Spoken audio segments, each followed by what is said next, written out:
এটা হচ্ছে হামাসের ইসরায়েলের উপরে যে রকেট হামলা করে, ওদের কাছে অত রিসোর্সেস না থাকে এবং ওই রকেট ফিউলের দাম অনেক বেশি হয়, ওরা এই টাইপের রকেট ফিউল ইউজ করে। এটা হচ্ছে সুগার পাওয়ার রকেট। সাধারণত এটার নাম হচ্ছে সুগার পাওয়ার, কারণ এটা হচ্ছে চিনি এবং পটাশিয়াম নাইট্রেট দিয়ে তৈরি হয়।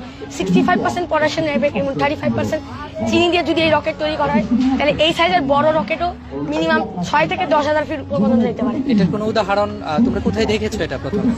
এটা হচ্ছে হামাসের ইসরায়েলের উপরে যে রকেট হামলা করে, ওদের কাছে অত রিসোর্সেস না থাকে এবং ওই রকেট ফিউলের দাম অনেক বেশি হয়, ওরা এই টাইপের রকেট ফিউল ইউজ করে। ওদের 5 থেকে 10 কেজির এই রকেট মিনিমাম 17 থেকে 20 কিলোমিটার পর্যন্ত যাওয়ার সক্ষমতা রাখতে পারে এবং এটা বেশি কম দামি হয় এবং ম্যাস প্রোডাকশন করতে সহজ হয়। এটার এত পরিমাণ রকেট ইসরায়েলের আয়রন ডোমকেও আটকাইতে সম্ভব হয়েছে। আচ্ছা, আর তুমি কি এটা পরীক্ষা করে দেখেছো? হ্যাঁ স্যার, এটা হচ্ছে পরীক্ষা করে আমি দেখেছিলাম কলমের ভিতরে স্যার অনেক কম পরিমাণ 5 থেকে 10 গ্রাম।